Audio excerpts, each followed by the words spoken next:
noite. Alegria estarmos aqui novamente com os irmãos e as irmãs para juntos estudarmos a Palavra de Deus. Nós estamos numa série de estudos acerca do livro de Salmos, não todos os Salmos, mas apenas os Salmos de degraus. Já estudamos o Salmo 121, estudamos o 122, hoje vamos estudar o 123. Nossa ideia é estudarmos pelo menos 10 salmos de degraus. Nós, antes de iniciarmos, queremos dar boas-vindas a todos, as nossas visitantes. A Janaína está nos visitando, muito bem-vinda, Janaína. Irmã Maria também está conosco, muito bem-vinda. Trabalham junto com a irmã Vera. Alegria tê-las aqui. Serrate, né? Tá certo. Muito bem. Os demais também são muito bem-vindos. Davi também está aqui com a gente. Alegria. Vamos orar, gente, pedindo para que Deus nos abençoe neste momento, que seja um momento de edificação para todos nós. Pai querido e santo, obrigado, Deus, por mais esse dia.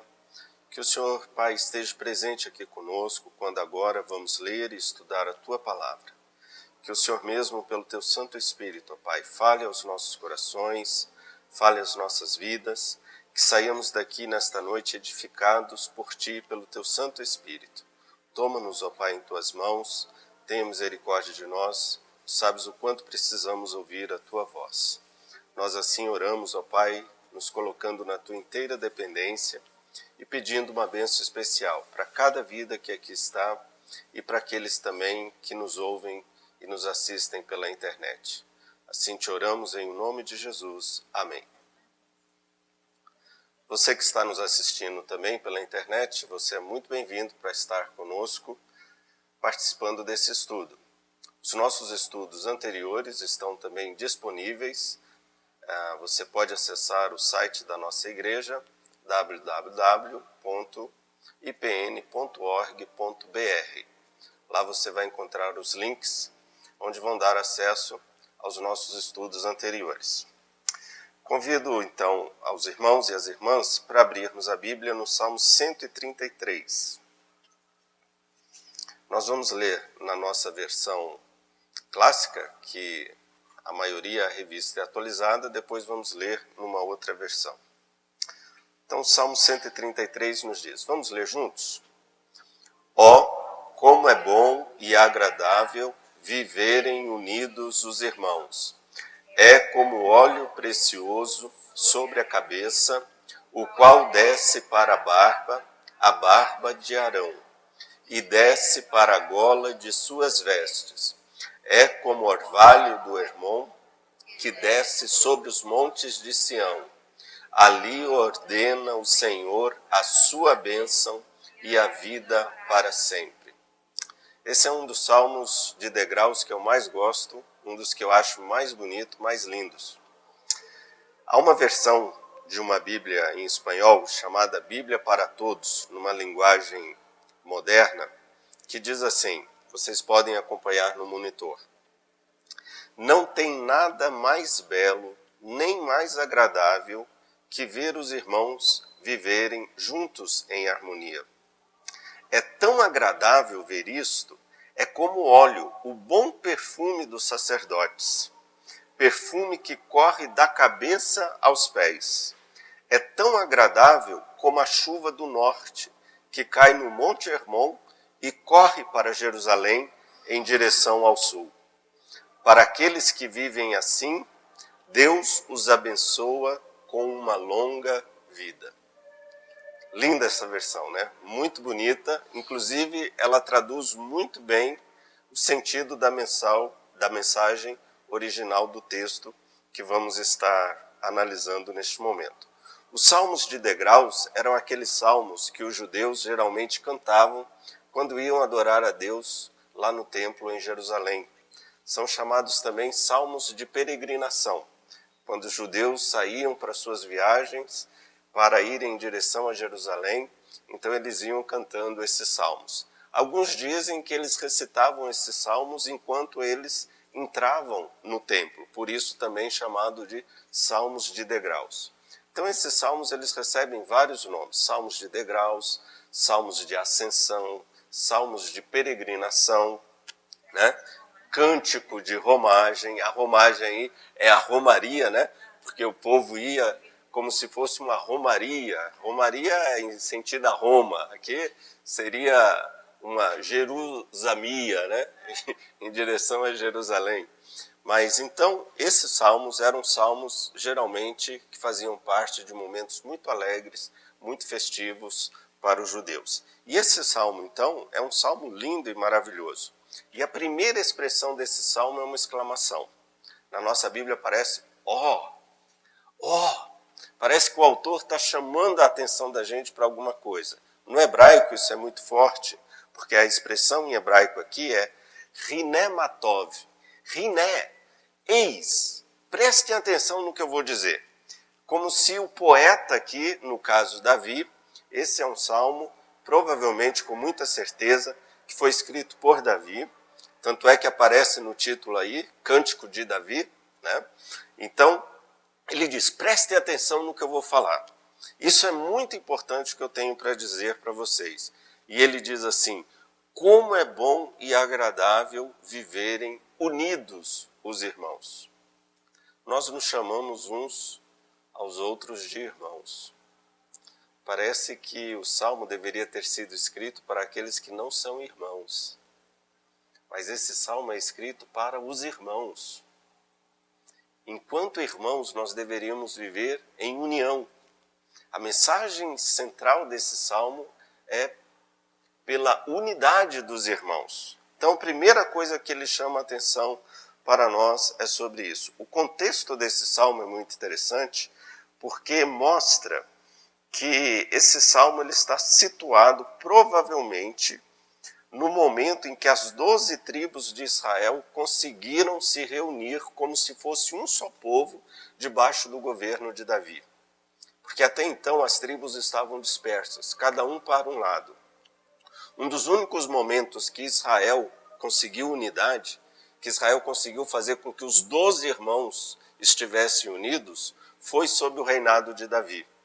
Então aqui, sob o reinado de Davi, ele fala, como é bom ver agora os 12 irmãos, os 12 filhos de Jacó, as 12 tribos de Israel, reunidas como uma única família que nós somos como povo de Deus. Então nós vemos aqui que a unidade está primeiramente relacionada à presença do rei. E o rei aqui significa liderança. Unidade depende de uma boa liderança. Nós temos várias mães aqui. Vocês sabem que quem mantém a família unida é a mãe. E geralmente quando a mãe morre, a família se dispersa. Porque a mãe é uma líder nata. A mãe consegue fazer com que os filhos vivam ali todos juntos em torno da mesa, né? Grudados ali na saia da mãe. A mãe geralmente ela é aglutinadora. A mãe é essa pessoa que consegue fazer com que a família esteja junta. Aqui nós vemos que Davi é um rei, uma liderança forte, que consegue fazer com que o povo se una, que as 12 tribos estejam juntas novamente. Então o verso 1 declara que isso é muito bom. Isso é extremamente agradável, nos diz aqui. Como diz essa versão que nós lemos, não tem nada mais belo nem mais agradável do que ver os irmãos viverem juntos em harmonia. Coisa mais desagradável é você viver num ambiente de briga, de rixa, onde os irmãos não se falam, onde a família está desintegrada, onde não há essa paz, onde não há essa harmonia. Portanto, nós vemos aqui que esse verso primeiro se refere à unidade territorial de Israel. Então o salmo aqui é uma expressão dessa bênção da unidade do reino davídico e que prefigura a bênção do reinado de Cristo. Nós estamos unidos em torno da pessoa de Cristo. Uma vez, quando eu fazia filosofia na Universidade Católica, eu tinha um professor, um padre, ele sabia que eu era protestante, e um dia ele me chamou e falou assim, Marcos, há uma diferença muito grande entre nós católicos e vocês protestantes no que diz respeito à igreja. Aí eu falei, é?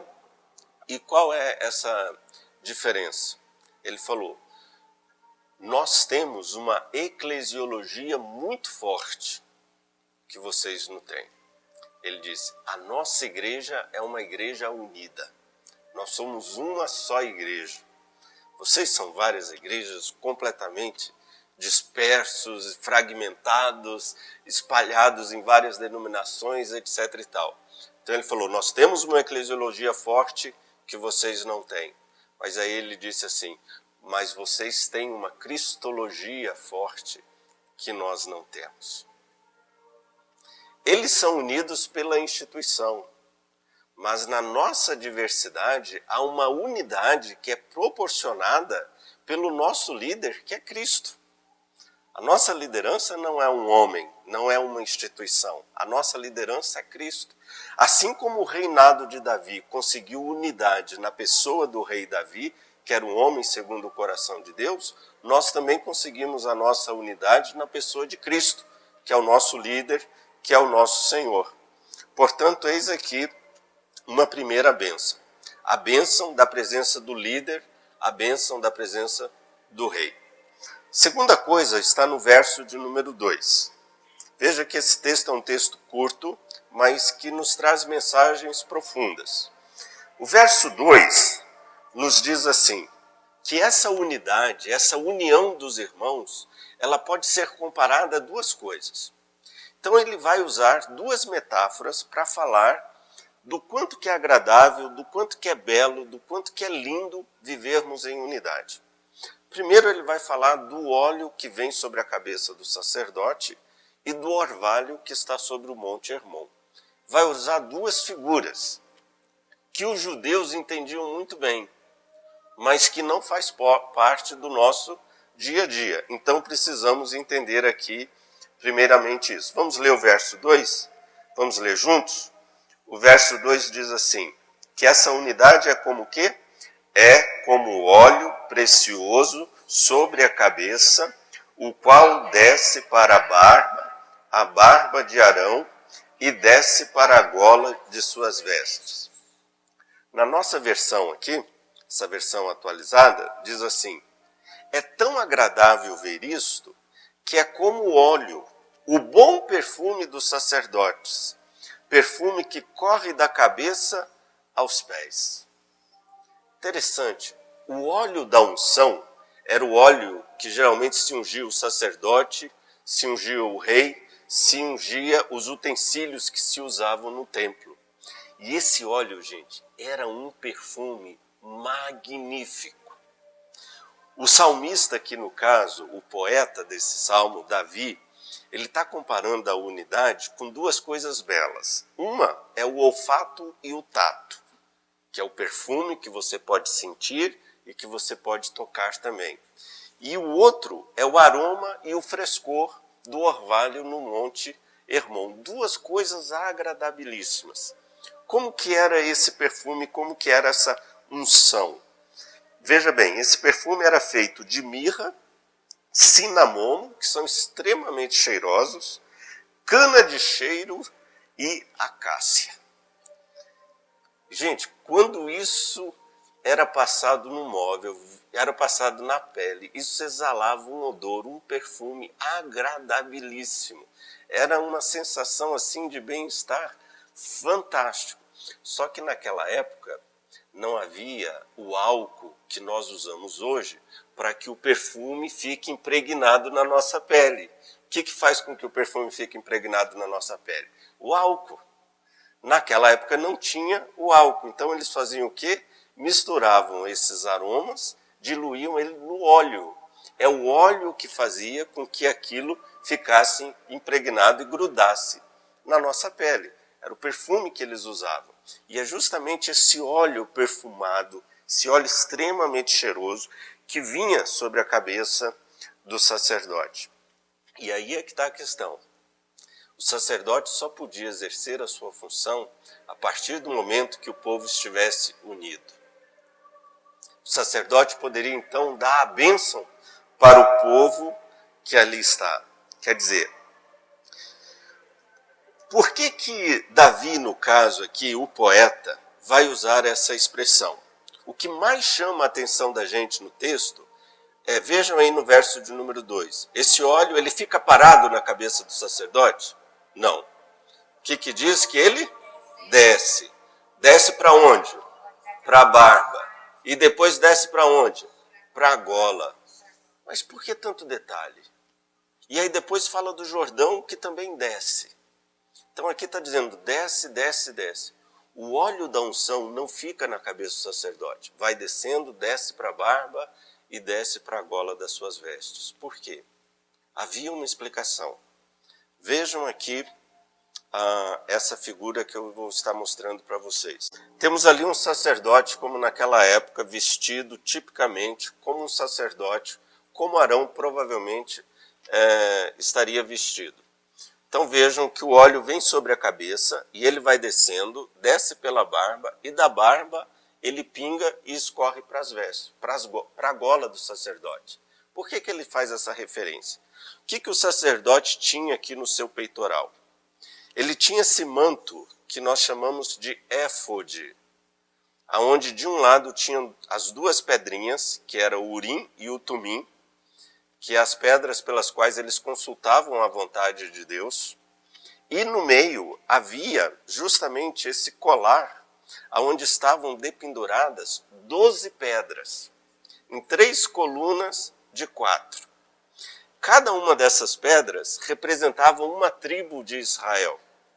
E cada pedrinha começava com um nome, com a primeira letra do nome da tribo de Israel. Portanto, o sacerdote trazia no peito as 12 tribos. O que Davi está querendo falar da unidade? Quando existe unidade, o sacerdote pode dar a sua bênção. Só que o óleo da unção que vem sobre a cabeça do sacerdote não fica só sobre ele. Vai descendo e atinge toda a nação. Atinge toda a tribo, atinge toda a família, atinge todo o povo de Deus. Por isso, irmãos e irmãs, nós precisamos orar a Deus, pedir para que Deus unja os nossos sacerdotes. Porque uma vez os nossos sacerdotes ungidos pelo Espírito Santo de Deus, essa unção não vai ficar só sobre ele. Vai descer e vai atingir o povo todo. O povo todo vai ser abençoado com a bênção que está sobre o sacerdote. Só que Davi está dizendo, isso vai acontecer quando o povo estiver unido. Vejam do que depende muitas vezes a bênção de Deus na nossa vida para recebermos a unção do Espírito Santo de Deus na nossa igreja ou no nosso meio. Ok? Mas vejam que o texto, ele também não para por aí. O texto continua e ele vai agora usar uma segunda metáfora. Nós vimos aí a metáfora do colar, das vestes do sacerdote, e agora o verso 3. Vamos ler juntos o verso 3, que é o último verso desse salmo. Então ele vai dizer que também essa unidade, essa coisa maravilhosa, pode ainda receber uma outra comparação. Qual é a comparação? Vamos ler juntos? É como o orvalho do Hermon, que desce sobre os montes de Sião. Ali ordena o Senhor a sua bênção e a vida para sempre. Vejam, nessa versão que nós vimos aqui, diz assim, é tão agradável como a chuva do norte que cai no Monte Hermon e corre para Jerusalém, em direção ao sul. Para aqueles que vivem assim, Deus os abençoa com uma longa vida feliz. Olha que figura mais linda o poeta está usando aqui neste salmo. Só para vocês terem uma ideia, aqui nós temos o mapa da Palestina. Para vocês entenderem bem, o Monte Hermon está bem aqui. Isso aqui é o norte de Israel, fica lá em cima. Esse Monte Hermon, ele tem 2.700 metros de altitude. O topo do monte fica congelado 360 dias por ano, ou seja, todos os dias do ano o pico do monte está congelado. E esse monte, e essa água que fica congelada no pico do Monte Hermon, ela vai degelando, vai escorrendo montanha abaixo. E essa água vai escorrendo, chega até aqui embaixo, vai formar algumas vertentes que vão dar origem a um rio chamado Rio Banias, que vai ser a nascente do Rio Jordão. O Rio Jordão, ele nasce no pé do Monte Hermon, justamente aqui. Aí diz o que o texto? Que ele vai descendo. Aqui é descida morro abaixo, do norte de Israel. Aqui você só vai descendo em direção ao sul. Quando você vai descendo, veja, forma-se o Rio Jordão, e o Rio Jordão vai cortar Israel de norte ao sul. O Rio Jordão une Israel. De norte ao sul existe um vínculo, uma coluna dorsal que une Israel. Só que o que acontece? Essa região aqui do norte é uma região linda e maravilhosa. Para vocês terem uma ideia, nós estamos aqui, ó, aí está o Monte Hermon, estão vendo? 2.700 metros de altitude. O pico dele fica congelado todos os dias do ano e ele vai degelando. E o degelo dele, olha que interessante, vai formar um rio. Vocês estão vendo lá no fundo, o Monte Hermon, lá no fundo, aqui ó, coberto de gelo. A água vai descendo, forma um rio. E esse rio vai descendo rumo ao sul. Esse é o Jordão. A palavra Jordão quer dizer Jordã, literalmente quer dizer aquele que desce. Essa região aqui do norte, essa região é uma região muito bonita, muito linda, muito fértil, é um paraíso essa região do norte de Israel.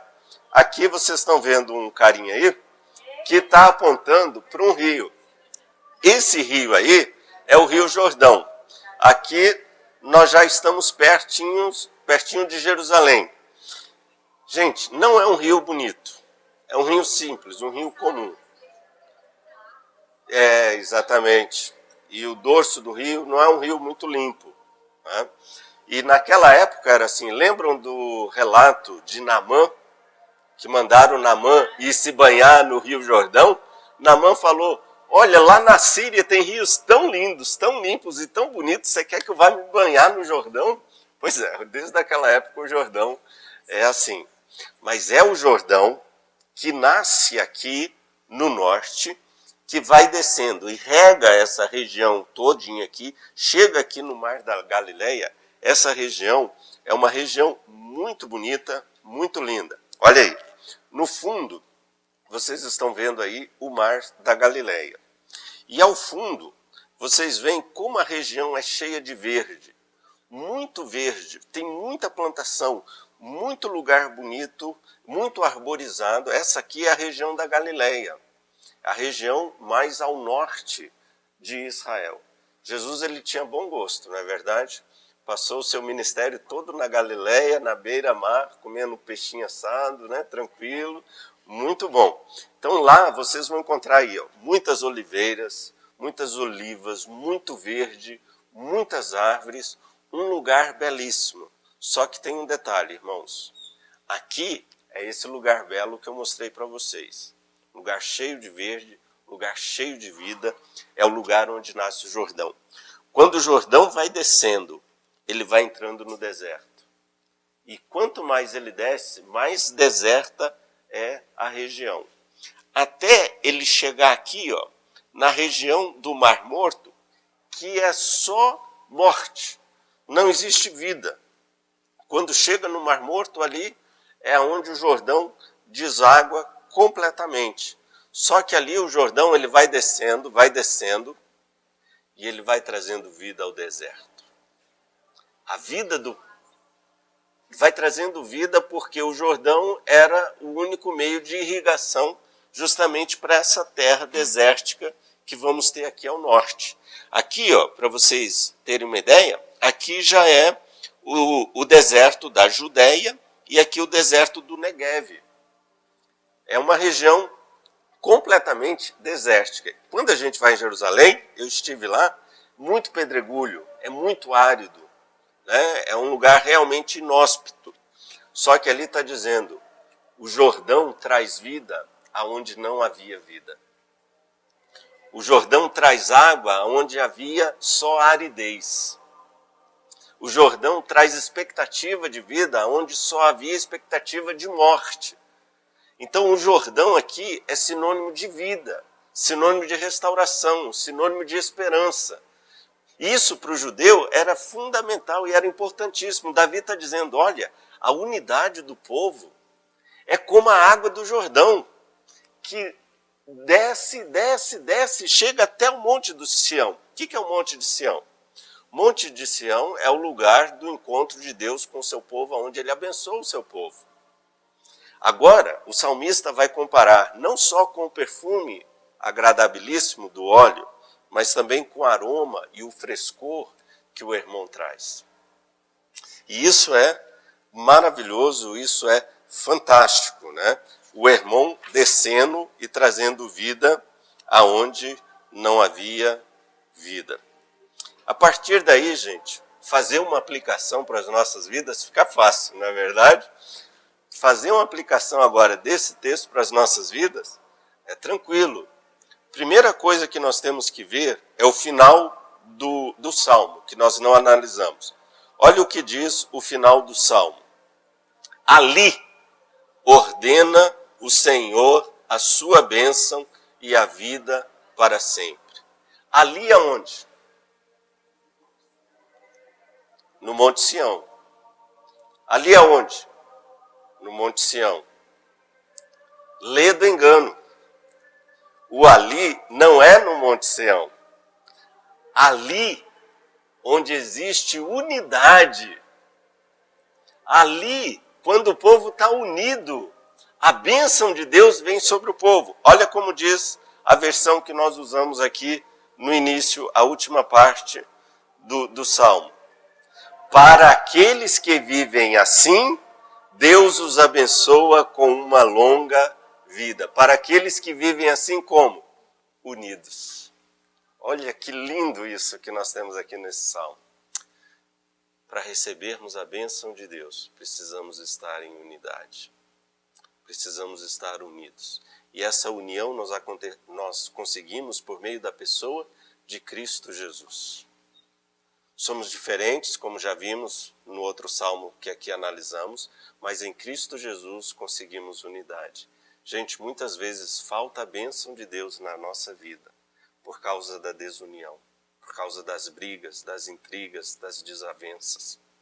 O salmista está dizendo ali, na unidade, quando o povo está unido, quando existe essa harmonia, quando todos estão juntos como uma família, esse é o ambiente propício, esse é o contexto exato para Deus derramar sobre nós as suas bênçãos.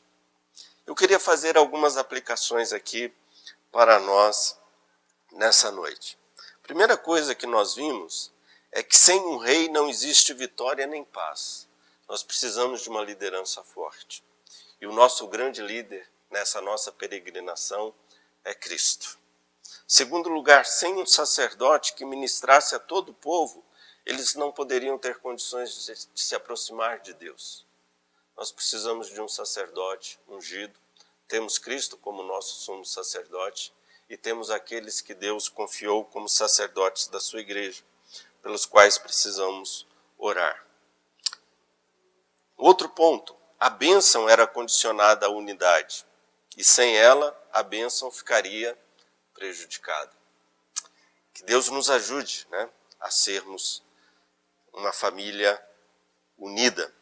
Um outro ponto muito interessante é que nós hoje possuímos uma unidade em Cristo, quando fazemos a nossa peregrinação rumo ao Monte Sião, que é a nossa Canaã celestial.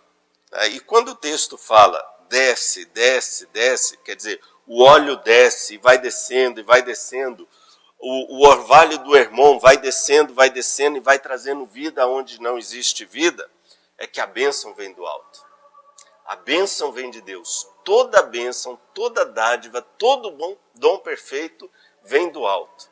Vem de Deus para nos abençoar. E ela desce sobre nós, desce sobre a vida do seu povo. Ou seja, toda bênção é dádiva, é doação, é graça de Deus para nós. E ainda poderíamos dizer que a união traz fertilidade e vida, assim como o Jordão trazia fertilidade e vida para o deserto que estava ali ao sul de Israel. E, por último, no final do versículo diz assim, e a vida para sempre.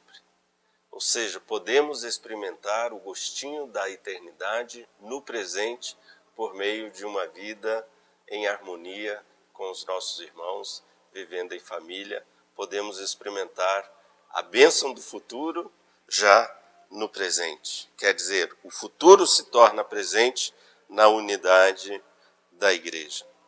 Se queremos ter a bênção de Deus, precisamos aprender a viver em união. Vamos ler de novo o Salmo, desde o início, a uma só voz? Então vamos ler. Ó, como é bom e agradável viverem unidos os irmãos. É como óleo precioso sobre a cabeça, o qual desce para a barba de Arão, e desce para a gola das suas vestes. É como o orvalho do Hermon, que desce sobre os montes de Sião. Ali ordena o Senhor a sua bênção e a vida para sempre. Que Deus nos dê a graça de sempre experimentarmos esse bom perfume, esse cheiro gostoso da unidade e esse aroma e esse frescor desse orvalho. Que assim seja uma constante nas nossas vidas, né? Que Deus nos abençoe ricamente em nome de Jesus. Espero que vocês nunca mais leiam esse salmo da mesma forma. Né? Okay. Amém. Amém. Que assim seja. Deus abençoe a todos. Deus abençoe aqueles que estão nos assistindo na internet. Que a bênção de Deus, que esse bom perfume de Cristo esteja com a sua vida, esse frescor, esse momento extremamente agradável que podemos experimentar como povo de Deus, seja também uma realidade na sua vida. E que as bênçãos de Deus venham sobre todos nós hoje e sempre. Amém.